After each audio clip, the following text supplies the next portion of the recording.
দিল, আমার মেয়ে বড় হওয়ার আগে শেষ করে দিল আমার মেয়েকে বড় হতে দিল।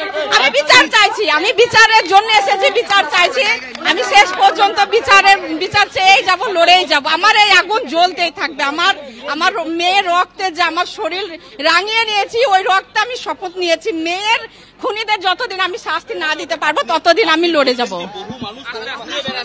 হ্যাঁ, এখনো 14 জন ঘুরে বেড়াচ্ছে। আপনাদের কোনো ভয় দেখানো হচ্ছে? আমাদেরকে হুমকি দেওয়া হচ্ছে। হ্যাঁ, আমাদেরকে হুমকি দেওয়া হচ্ছে, আমাদেরকে হুমকি দেওয়া হয়, আমাদেরকে হুমকি দেওয়া হচ্ছে। আমি আমার বাড়িতে, আমার আশেপাশে আমার যত আত্মীয় আছে, রাস্তাঘাটে বাজারে কেউ রাতে যেতে পারে না। রাতে সন্ধ্যাতে সব চলে আসে। কেন? রাস্তাতে বাইকে যাবে, যদি বোমা ছুড়ে দেয়, কেন ওদের বোমা ছোড়া অভ্যাস আছে। পুলিশে তো জানে যে বোমা ছোড়া অভ্যাস আছে। অনেক ভিডিওতে পুলিশকে দেখানো হয়েছে।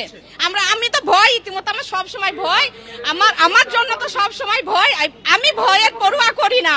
কেন? আমার বাঁচার কিছু নেই, আমার হারানোর কিছু নেই। আমার যা হারিয়ে গেছে সে গেছে। আমার ভয় ওখানেই, আমার তামান্নার গ্রামবাসীকে। আজকে অভয়ার মা আহত হয়েছেন পুলিশের লাঠিচার্জে, কি বলবেন? যে মেয়েটি ডাক্তার হয়েছিল, যার মঞ্চেতে আপনারা এলেন, তার মা লাঠিচার্জ, পুলিশ লাঠিচার্জ করল। তো এটাও তো অভয়ের মাকে থামানো যাবে না। আমি অত্যন্ত দুঃখিত। ওই পুলিশকে যে মেরেছে, যে মেরেছে নয়, যে হুকুম দিয়েছে, যে পুলিশদেরকে হুকুম দিয়েছে লাঠি চার্জ করতে, তাদেরকে মানে কোনো ভাষা নেই বলার। তবু অভয়ার মাকে আটকানো যাবে না। আজকে তিনি ওনার মেয়ে কন্যাকে নিয়েছে, আবার ওনাকে অসুস্থ করে ওনাকে আটকানো যাবে না।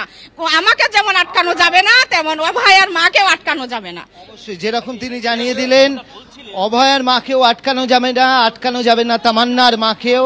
এবং তার মেয়ের খুনিরা এখনো ধরা পড়েনি, তাদেরকে ভয় দেখানো হচ্ছে, এটাই বলছেন তামান্নার মা। ক্যামেরায় প্রবীরদের সঙ্গে অর্ণব মুখোপাধ্যায়, এবিপি আনন্দ, কলকাতা। একেবারে অভয়ের মা, তমন্নার মা একই সুর, যে তাদের গলার স্বর থামানো যাবে না।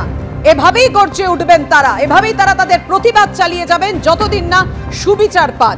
আমাদের সঙ্গে রয়েছেন আমাদের প্রতিনিধি অরিত্রিক ভট্টাচার্য। অরিত্রিক, এই মুহূর্তের ছবি আমরা সরাসরি দেখতে পাচ্ছি, জানাও।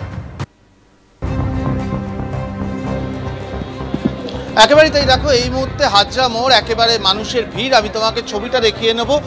দূরে ওইদিকে স্টেজ তৈরি হয়েছে এবং একটু আগে পর্যন্ত তামান্নার মা ওই স্টেজ থেকেই বক্তব্য রাখছিলেন এবং তারপরে এখন অন্যান্য বক্তারা বক্তব্য রাখছেন। এবং তার সঙ্গে যেটা দেখা যাচ্ছে, এই যে কালীঘাট চলো ডাক দেওয়া হয়েছিল, এই যে হাজরা মোড় থেকে যে রাস্তা একেবারে নিউ আলিপুরের দিকে যাচ্ছে মুখ্যমন্ত্রীর বাড়ি পেরিয়ে, সেখানে কিন্তু বিশাল পুলিশ বাহিনী এবং তার সঙ্গে ব্যারিকেড করা, যাতে কেউ এই চত্বর না অতিক্রম করতে পারেন।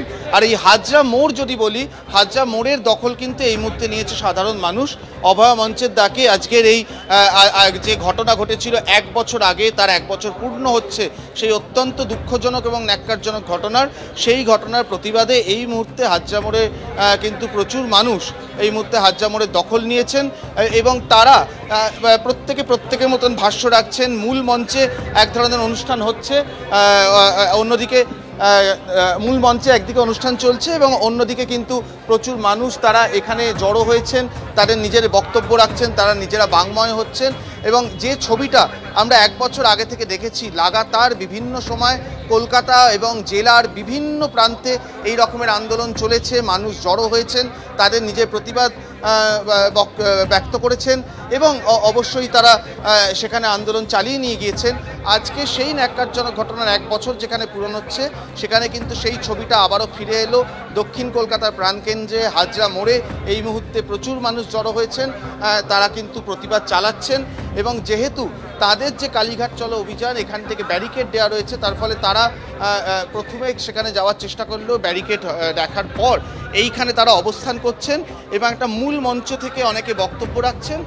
এই মুহূর্তে আমরা দেখতেও পাচ্ছি মূল মঞ্চে বক্তব্য চলছে এবং তার বাইরে প্রচুর মানুষ সেই বক্তব্য শুনছেন এবং নিজেদের মতন করে তাদের প্রতিবাদ সেটা কিন্তু ব্যক্ত করছেন এই হাজরা মোড় থেকেই।